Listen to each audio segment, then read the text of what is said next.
Study IQ IAS, अब तैयारी हुई अफोर्डेबल। नमस्कार दोस्तों पिछले कुछ दिन से लगातार खबर आ रही थी कि चाइना में भारत के जो मेडिसिन हैं उसकी अचानक से बहुत डिमांड बढ़ गई है।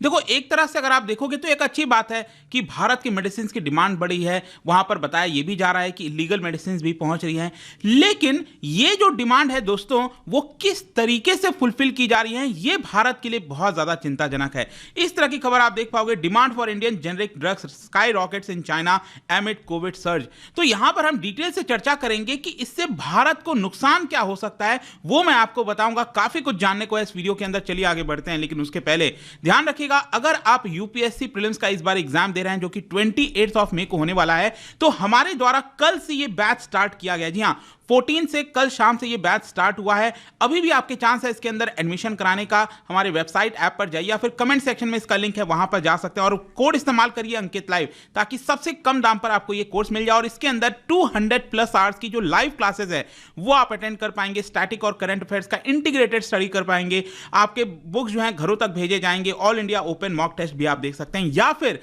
20 जनवरी से हमारा फुल फ्लेज यूपीएससी का प्रिपरेशन हो रहा है, लेकिन ये 2024 के लिए। अगर आप 2024 के लिए प्रिपेयर कर रहे हो तो पूरा लगभग 1.5 साल से ज्यादा का, लगभग 2 साल का ये पूरा वैलिडिटी का कोर्स है। ये अगेन यहां पर यूज करना है कोड अंकित लाइव, मतलब कि आप चाहे एनसीईआरटी लो, यूपीएससी का कोर्स लो, use the code Ankit live to get maximum discount. इसके अलावा और अगर आप एमसीक्यूज अटेम्प्ट करना चाहते हैं तो मेरे इंस्टा पेज पर जा सकते हैं। वहां पर स्टोरीज में जितने भी एमसीक्यूज हैं वहां पर आप उसको अटेम्प्ट कर पाएंगे। तो चलिए सबसे पहले देखते हैं एग्जैक्टली हुआ क्या है, खबर क्या सामने आई है। देखिए, बताया यह जा रहा है कि जो एंटीवायरल एक ड्रग है जो कि कोविड के समय आपने काफी इसका नाम सुना होगा, मोलनुपिराविर बेसिकली एक कॉम्बिनेशन ऑफ ड्रग्स है जिसको कॉमनली कहा जाता है पैक्सलोविड। ठीक है, पैक्सलोविड बेसिकली ये ड्रग है जो कि मोस्ट इफेक्टिव कोविड-19 के खिलाफ अभी तक बताया जा रहा है। मतलब कि ऐसे तो कोई स्पेसिफिक मेडिसिन अभी तक बनी नहीं है कोविड से फाइट करने के लिए, लेकिन ये जो एंटीवायरल ड्रग था जो ऑलरेडी मौजूद था, ये ड्रग सबसे ज्यादा इफेक्टिव बताया गया और इसको बनाया जाता है फाइजर के द्वारा। जो यूएस की कंपनी है, ड्रग मैन्युफैक्चरर है फाइजर, उनके द्वारा बनाया जाता है। लेकिन इसका एक इंडियन वर्जन, मतलब कि इस कंपनी ने, फाइजर ने यहां पर लाइसेंस दे रखा है भारत के कुछ कंपनीज को कि हम उसका इंडियन जेनरिक वर्जन, आपने सुना होगा ना, भारत के अंदर जेनरिक वर्जन जो मेडिसिन हैं उसकी काफी डिमांड है क्योंकि बहुत सस्ते दाम पर हम मेडिसिन बना लेते हैं। तो इसी का ही जेनरिक वर्जन भारत के द्वारा बनाया जा रहा है और इसी मेडिसिन की बहुत ज्यादा डिमांड चाइना के अंदर बढ़ गई है। इलीगल तरीके से, अलग अलग माध्यम से वहां पर ये जो मेडिसिन हैं वो पहुंच रहा है। तो एक तरीके से जैसा मैं आपको कह रहा था कि ये भारत की जो क्षमता है, जो स्ट्रेंथ है फार्मास्यूटिकल में, उसको ट्रिब्यूट है एक प्रकार से कि देखो भारत के मेडिसिन की डिमांड है, अच्छी बात है। लेकिन इसके साथ साथ ये एक वार्निंग भी है against commercial malpractice that could bring India a bad name. जी हां, भारत के लिए ये खराब खबर भी हो सकती है क्योंकि हमारे लिए एक जो छवि खराब करने की बात है वो यहां पर सामने आ सकती है। तो अब आप में से कई लोग सोचेंगे कि ऐसा क्यों, मतलब इससे चिंता की बात क्यों है, हमें यहां पर चिंता क्यों होनी चाहिए? अगर कोई भी देश भारत से मेडिसिन ले जा रहा है, खरीद रहा है, तो इससे हमें क्यों चिंता होगी? देखो, एक्चुअली क्या है ना कि ये जो मेडिसिन मैंने आपको बताया, ये जो ड्रग बनाया, इन सबको ड्रग बनाने में बहुत वर्ष लग जाते हैं और कई साल लग जाते हैं, जिसकी वजह से यहां पर इसका लाइसेंस होता है किसी कंपनी के पास। जैसे इसको बनाने का लाइसेंस है फाइजर के पास, उनको इसका पेटेंट मिल रखा है। तो यहां पर क्या हुआ है कि ये जो प्राइसेस है इस मेडिसिन के, ड्रग्स के, बहुत महंगे होते हैं। तो अगर आप यूएस में देखोगे ना, इसका एक कोर्स का प्राइसिंग है $536। जस्ट इमेजिन, $536 का ये मेडिसिन है यूएस के अंदर। ऑल्दो यहां पर जो कंपनी है फाइजर, उन्होंने चाइना के अंदर इसका दाम थोड़ा सा घटा रखा है, कम कर रखा है। लेकिन अगर हम भारत के अंदर देखें तो भारत में इस ड्रग का प्राइस और भी ज्यादा कम है। आप देख सकते हो एक कोर्स का दाम सिर्फ 5,000 के आसपास ही है। मतलब कहां यूएस के अंदर, अगर मैं आपको मल्टीप्लाई करूं, $536 है, मतलब कि आप लगभग समझिए कि 5,8,5,40 40,000 से भी ऊपर, मतलब 50,000 के रुपए के आसपास का ये पूरा कोर्स है यूएस के अंदर। तो उससे कम दाम में चाइना में मिल रहा है, मतलब लगभग आप 20, 25, 30,000 में आप कह सकते हो। लेकिन भारत में ये सबसे कम दाम पर है, सिर्फ 5,000 के अंदर। तो यहां पर चिंता की बात यह है कि सबसे कम दाम वाला ये जो मेडिसिन है, जो ड्रग है, वो चाइना भारत से ले रहा है, गलत तरीके से ले रहा है, इलीगल तरीके से ले रहा है, जैसे भी ले रहा है। लेकिन इसकी वजह से क्या है कि भारत के अंदर जो फार्मा कंपनीज हैं वो ट्रबल में आ सकती हैं, क्योंकि आप समझिए ये जो फाइजर ने लाइसेंस दिया हुआ है कुछ कंट्रीज के अंदर, जिसमें भारत भी है। इनफैक्ट फाइजर ने पूरे विश्व के अंदर 35 कंपनीज को United Nations medicine patent pool के तहत यह लाइसेंस दिया है, जिसमें से 35 कंपनीज में से 19 भारत के अंदर हैं। सबसे ज्यादा भारत के अंदर हैं कि भारत इस मेडिसिन को बनाए, ठीक है, और इस मेडिसिन को बनाकर जो पुअर और मिडिल इनकम कंट्रीज हैं उनको एक्सपोर्ट करे। तो इन कंट्रीज में चाइना नहीं आता है। लेकिन ऑब्वियस सी बात है, अगर ये सस्ते मेडिसिन चाइना पहुंचेंगे तो ये कंपनी कहेगी ना कि इसी की वजह से हमें यहां पर लॉस हो रहा है, क्योंकि हमने तो आपको यहां पर दिया था मेडिसिन का लाइसेंस कि आप यहां पर सस्ते दाम पर इसको बना लो, लेकिन आप तो इसको चाइना एक्सपोर्ट कर रहे हैं। और इसी की वजह से ये जो भी कुछ हो रहा है चाइना के द्वारा, चाइना और भारत के बीच में, इसकी वजह से जो पूरा एक छवि है भारत का, उसको एक बहुत बड़ा खतरा लग सकता है। क्योंकि हो सकता है आगे फ्यूचर में ये कंपनीज इसका रीजन दे सकती हैं कि देखिए ये भारत इसका मेडिसिन प्रोड्यूस करता है और इलीगल तरीके से उन देशों में ट्रांसफर करता है, एक्सपोर्ट करता है जहां पर उसको नहीं करना चाहिए।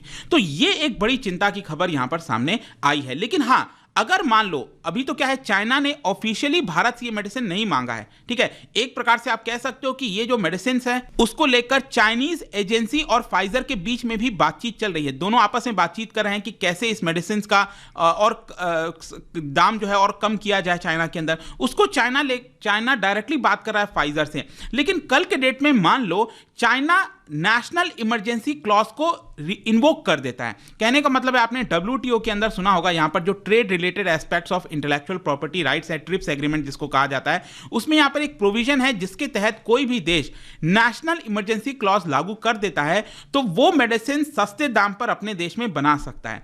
तो उस केस में क्या होगा कि चाइना अगर ऑफिशियली भारत से कहता है कि हम ये नेशनल इमरजेंसी का क्लॉज लगा रहे हैं, तब वो भारत से अगर ये मेडिसिन मांगता है तब उसमें फिर कोई प्रॉब्लम नहीं है, फिर भारत ये मेडिसिन चाइना को दे सकता है। लेकिन अभी क्या है, ये क्लॉज लगाया नहीं गया है। भारत से इलीगल तरीके से जो मेडिसिन हैं वो चाइना के अंदर जा रहे हैं और इसकी वजह से भारत का नाम जो है वो बहुत खराब हो सकता है। कहीं ना कहीं हमें ये जो रेपुटेशन है उसको बचाने की जरूरत है। ऑल्दो देखने में, जैसा कि मैं आपसे कह रहा था, लग सकता है कि ये जो मेडिसिन हम भेज रहे हैं चाइना के अंदर डिमांड है, तो ये तो एक अच्छी बात है और क्वालिटी को दिखाता है कि भारत के अंदर सस्ते दाम पर हम बेटर क्वालिटी के प्रोडक्ट्स एक्सपोर्ट कर सकते हैं। लेकिन इसके साथ साथ जो मैं आपको कह रहा था कि यहां पर हमें अपनी छवि बचाने की जरूरत है। रिसेंटली आपको याद होगा कि यहां पर दुनिया में एक खबर हर जगह चली गई थी कि जैसे अफ्रीका के एक देश के अंदर 70 बच्चों की जानें चली गई because of Indian made cough syrup, जो हरियाणा बेस्ड कंपनी है मेडन फार्मा, उनके द्वारा वो हो गया। उसके बाद अभी रिसेंटली उज्बेकिस्तान से खबर आई है कि 18 बच्चों की यहां पर मृत्यु हो गई अगेन कफ सिरप कंज्यूम करने की वजह से, और ये नोएडा बेस्ड कंपनी के द्वारा बनाया गया था। ऑल्दो यहां पर जो अफ्रीका में ये वाला जो केस हुआ था, इसको लेकर भारत के जो ड्रग रेगुलेटर है उनका कहना है कि देखिए यहां पर हमने कोई भी गड़बड़ी सामने नहीं आई है। लेकिन अगेन आप कह सकते हो कि यहां पर एक बार तो खबर चला गया है दुनिया के अंदर कि ये भारत के कफ सिरप की वजह से हुआ है। तो ये जो छोटी छोटी चीजें हैं, क्या होता है कि आगे चलकर भारत के नाम एक तरह से खराब होते हैं और इसकी वजह से हमारा जो एक्सपोर्ट है वो प्रॉब्लम में आ सकता है। जो हम फार्मास्यूटिकल एक्सपोर्ट की जब बात करते हैं, तो कहीं ना कहीं ये जो कंट्रोल है उसको और ज्यादा सख्त बनाने की जरूरत है ड्रग्स को लेकर। India has to institute stringent control on export of drugs. जो भी हम एक्सपोर्ट करते हैं उस पर बहुत कड़ी कार्रवाई होनी चाहिए, क्योंकि अभी सरकार क्या कर रही है, एक्सपोर्ट प्रमोशन कर रही है, अलग अलग स्कीम्स लेकर आई है। जैसे आपने देखा होगा रिसेंटली PLI स्कीम आया था, प्रोडक्शन लिंक इंसेंटिव स्कीम। फिर इसके अलावा pharmaceutical promotion and development scheme है, pharmaceutical technology upgradation assistance scheme है। कई सारे स्कीम सरकार लेकर आई है कि हम ज्यादा मेडिसिन ड्रग्स भारत में प्रोड्यूस करें और उसको एक्सपोर्ट करें। लेकिन इसके साथ साथ यहां पर जो स्ट्रिंजेंट स्क्रीनिंग प्रोग्राम है जो एक्सपोर्ट के लिए, इंडियन मेडिसिन के एक्सपोर्ट के लिए, वो भी सख्त होना चाहिए। जब हम दोनों चीज को बैलेंस करके चलेंगे तभी हम एक्सपोर्ट हब बन सकते हैं। क्योंकि याद रखिएगा, कंक्लूजन में मैं ये कहूंगा कि India is still only the 6th largest exporter of pharmaceuticals in the world और यहां पर एनुअल सेल्स हमारा $25 बिलियन का है। मतलब कि अगर हम वैल्यू टर्म्स में देखें तो उतना ज्यादा आपको देखने को नहीं मिलेगा। अगर हम इसमें और ज्यादा तेजी से बढ़ना चाहते हैं तो कहीं ना कहीं हमें अगर एक्सपोर्ट्स वगैरह का जो कंट्रोल है उसको सख्त करना चाहिए, ताकि इस तरह का काम ना हो वापस से। तो ये कोई बहुत अच्छी खबर नहीं है कि चाइना में डिमांड बढ़ा है, वो एक देखने से अच्छी बात लग रही है, लेकिन अल्टीमेटली इससे भारत को आगे चलकर नुकसान ही हो सकता है। तो यही पूरा वीडियो था, मैंने आपको बताना था। और जाने से पहले एक इंटरेस्टिंग क्वेश्चन, क्या बता सकते हो जन औषधि स्कीम जिसके तहत जो लोग हैं उनको क्वालिटी मेडिसिन दिया जाता है अफोर्डेबल प्राइसेस पे, ये स्कीम लाया गया था। क्या बता सकते हो सबसे पहले इसको किसके लीडरशिप में लॉन्च किया गया था, कौन से प्राइम मिनिस्टर के अंडर में लॉन्च किया गया था? इसका राइट आंसर आप सबको पता है, मेरे इंस्टाग्राम पर तो मिलेगा ही, वहां पर अगर आप नहीं हो कोई बात नहीं, टेलीग्राम से भी ले सकते हैं इसका सही उत्तर। मैं कई सारे जो एमसीक्यूज हैं वो यहाँ पर स्टोरीज में डालता रहता हूँ। बाकी अगर आपको पीडीएफ चाहिए तो टेलीग्राम पर आइए, अलग अलग सोशल मीडिया पर आप जुड़ पाओगे। और जैसा मैंने बताया, यूपीएससी प्रीलिम्स की अगर आप तैयारी कर रहे हो, use the code Ankit live, क्योंकि कल से ये बैच स्टार्ट हो चुका है, या फिर 2024 के लिए लेना है, कुछ भी हो, इसका जो लिंक है वो कमेंट सेक्शन में मिल जाएगा। आई होप कि वीडियो आपको पसंद आया होगा। मिलता हूं आपसे next time, till then thank you very much, see you soon. Study IQ IAS, अब तैयारी हुई अफोर्डेबल।